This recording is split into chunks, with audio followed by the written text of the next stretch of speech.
Auburn's 2015 A-Day is officially in the books. Alongside Cubelic, I'm Natalie, Pierre.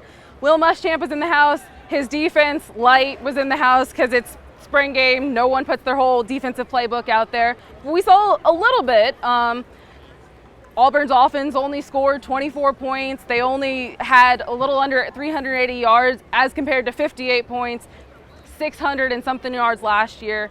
How much of that was because of the defense? How much of that was because of the adjustments and the transitions on offense that they're trying to overcome? Well, I think a little bit was because of Will Muschamp. People ask me all the time, is he going to turn it around? Is he going to turn it around?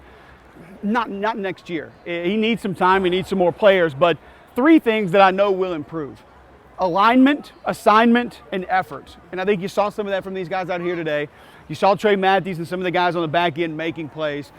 You saw Cameron Toney up at the buck linebacker position making some plays, Montravius Adams. These guys gave great effort. And I think the offense took a dive in the second half because the starting quarterbacks came out. Starting receivers and running backs weren't in as much, and maybe the playbook dialed off a little bit as well. So a little bit of both, but you're going to get a vanilla game plan in the spring.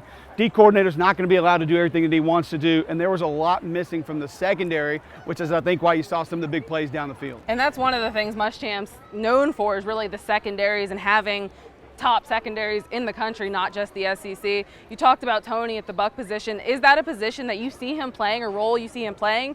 Or do you think that when Carl Lawson is completely healthy, do you see him more playing that role? Well, you'll have three. You'll have Byron Cowart, who was here at the game today, the #1 overall recruit in the country, and Carl Lawson, of course, who is proven to be a legitimate pass rusher. How does he come back? We don't know if he's going to be healthy. He might not be 100%. So you'll need numbers there. And it's not to say that Cameron Toney couldn't be a guy that you line up in long pass situations on the opposite side and just use him as a rush in. So I think he's the guy that's found a home there. He went to fullback a little bit last year, inside linebacker before that. He played that in high school. I think he has a stand-up linebacker position on the line of scrimmage, a new home. And I think you'll see Cameron Toney there for a while. Even though you didn't see in the secondary some of the guys that you're going to see, or even at linebacker, some of the guys you might see completely healthy, the defensive line, did you see what was there to like, what wasn't there to like? Did you feel like they were as physical as you maybe expected them to be? Well, they need to be more physical, number one, Natalie. They're not very big. They need more bulk on the interior of that defensive line. You'll get some of that coming in the fall, but it's going to really and truly have to be something that Will Muschamp and Rodney Garner sort of work around.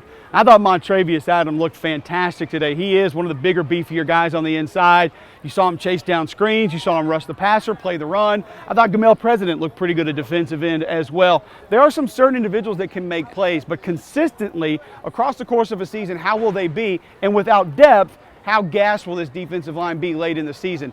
Depth must be addressed, and physicality must be addressed on the interior of Auburn's defensive line. Biggest takeaway, I know you mentioned the excitement, the passion, the physicality, maybe that some of the back guys played with. What was the biggest takeaway that fans can walk away with as far as what they were able to see with limited guys out there and limited playbook? Honestly, it's pretty obvious. Jeremy Johnson's the real deal. I think the kid has tremendous poise. I think he looks the part. He has every throw in his back pocket. He understands the velocity and the tempo of passes. He has a great grasp of this offense. Didn't even have to break out the mobility today. My biggest takeaway was Jeremy Johnson is for real.